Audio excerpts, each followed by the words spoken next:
Okay, so in ancient Greece, the Greek polis is the term we use for the various city-states. Originally around 700 BCE, Greece was divided into several warring kingdoms. Each kingdom's army was made up of hoplites, or part-time soldiers, from a class of small landowning farmers, merchants, and artisans. In several of these kingdoms, the hoplites grew discontent with power of the kings, which led to the rise of tyrants. Now, tyrants sound bad, they sound like dictators, but you can think of tyrants more with the modern word of like populist. So tyrants normally gain the support of the people, and originally were aristocracy themselves. They were like noble people who won the support of the common people and took over. In some ways, this was the origins of democracy. In most cases, this was unsuccessful, and the tyrants were themselves eventually overthrown, which led to the period of the Greek polis. Also, just a side note, before the classical age of Greece, there's a dark age similar to India. And in the Bronze Age of Greece, we know some aspects of that history, but a lot of it is kind of shrouded in legend and mystery, because a lot of our written sources were written like hundreds of years after the fact. So like the Trojan War and other events from Bronze Age Greece are shrouded in like a mixture of mystery and actual history. All right, so from 600 to 300 BCE, Greece is divided into several city-states or polises. The form of government in each polis would vary. Athens and Sparta were the most powerful and influential of these Greek polises. Those are the two city-states we'll focus on, is Athens and Sparta. So Athens was the first city-state to use a democratic style of government. Now, democracy for Athens is not like what you think of as democracy. The way we use the word democracy in modern times really, or normally, is applying to a republic where you vote for the people who vote for you. In a true democracy, every citizen gets his own vote for every law. The catch is, in Athens, only 10 to 15% of the population were actual citizens, because citizens had to be land-owning males, and they had to be citizens of Athens too. Women were also incredibly marginalized in Athenian society. Women were repressed more than you could probably imagine. Like, they weren't allowed to learn how to read or write. It was bad stuff. Solon and Pericles brought Athens the closest to true democracy you could ever see. And if you really want to go down the rabbit hole, there's never-ending scholarly debate on how important or impactful Athens democracy actually is to our modern society. So, in comparison, Sparta was an oligarchy ruled by a handful of wealthy families. So, if you let Athenians look at our modern democracy, they would use one word to describe us, and that's oligarchy. So oligarchy is never a small number of very powerful or wealthy people control a society instead of having like one figurehead like a king. So by 725, Sparta conquered the neighboring region of Messenia and forces the entire population into slavery. This creates a problem for Sparta, where they now have more slaves than citizens. Their slaves were known as helots. They often revolted, which led to Sparta becoming a military state. So the reason Sparta had such a good standard of living for their aristocracy is because their entire society was dependent on slave labor. Because they had this massive slave labor that they used to farm, they were able to have a standing army. So most city-states had to depend on their citizens and farmers to fight war for them. Instead, the Spartan army was able to train and be focused on the army 24/7. Every citizen was required to serve in the army, every male citizen, and they started the military service at a very young age. So their entire society was based around keeping their slave population in line and having a strong military prowess. So the Persian Empire was a large empire based in modern-day Iran. As they spread across the Middle East, they eventually came in conflict with the Greek city-states.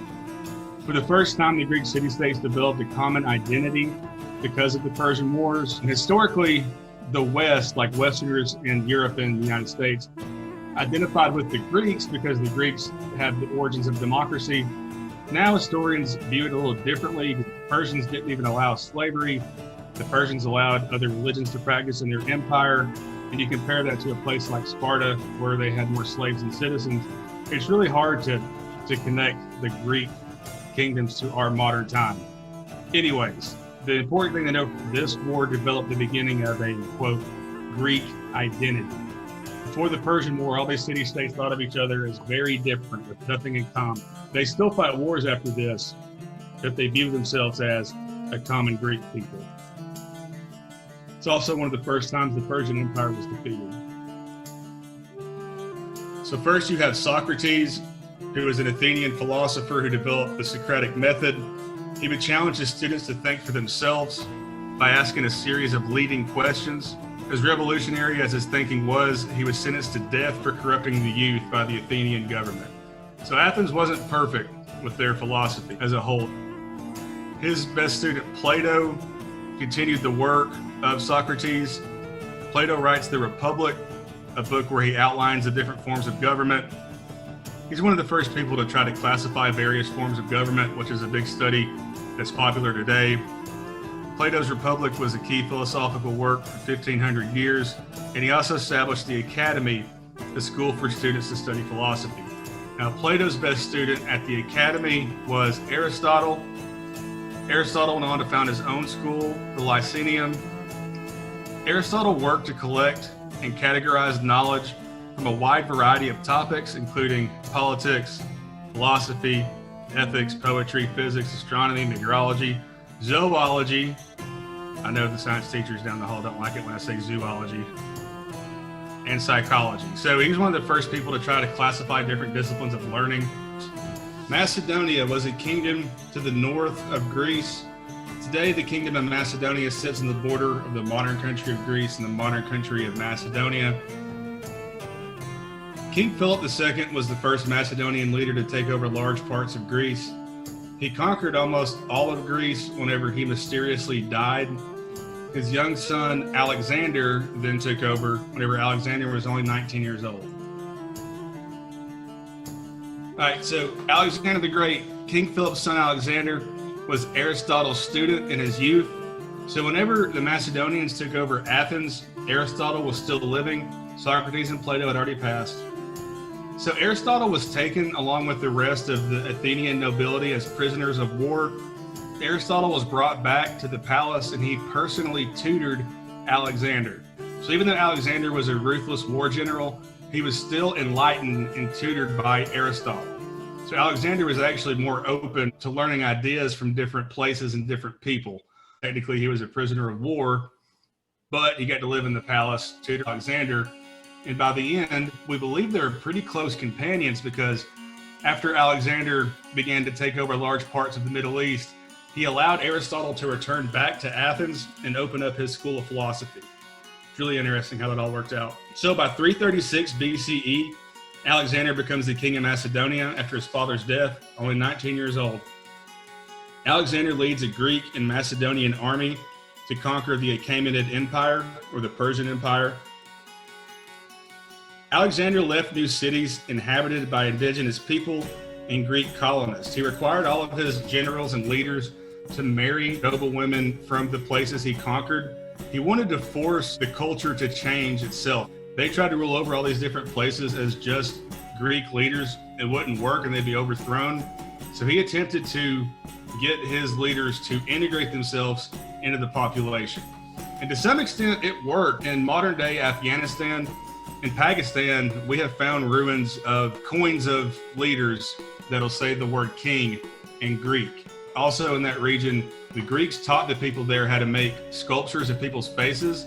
So for the first time, people in modern day Afghanistan were creating sculptures of Buddha's face, for example. Like nobody knows what Buddha really looked like because there wasn't a tradition of depicting people's faces in art at the time. So 300 years after Buddha, because of the Greek influences, they began to make the sculptures of Buddha's face that we recognize today. Alexander's empire stretched very far, so he starts over here in modern day Greece, and he pretty much conquers the entire Achaemenid Empire and down into Egypt. And it's impressive because he did all this in the span of like 13 years. Alexander dies at the age of 32 without an heir. There's a lot of dispute over how he died. Some say fever. Some historians speculate it was alcohol poisoning. Either way, whenever he died, he created a humongous void, and his generals began to fight over the empire. Eventually, his empire was split into 4 parts and eventually crumbled. Even though his political empire will not last that long, his influence will. This entire region was now influenced by Greek culture. The fusion of Greek culture with all these local places is called Hellenistic culture. The period is known for cultural exchange in scholarship, art, and literature. As Alexander conquered places across the region, he would name cities after himself. So places like Alexandria, Egypt, were places founded by Alexander. There's some other ones you wouldn't think of, like Kandahar, Afghanistan, which is one of our biggest military bases in the region, was once called Alexandria because it was founded by Alexander. Again, it's hard to stress how important Alexander's army is. I'll leave you with this, though, when talking about Alexander's army and how remarkable it is. Y'all know I'm a super history nerd, right? I listened to Dan Carlin's Hardcore History. They're using a 4-hour podcast where he just talks about history, and it's just him talking. I really enjoy it, though. One of the things he talks about is if you could take Alexander's army in a time machine and put his army on any battlefield on Earth, he wins. He wins every battle up until machine guns, is what Dan Carlin argues. And he's probably right, because even when they had muskets in the 1500s, they weren't very accurate. And he literally had one of the largest land armies that was ever assembled until the modern age. It really is impressive, but it's an important part of history to understand.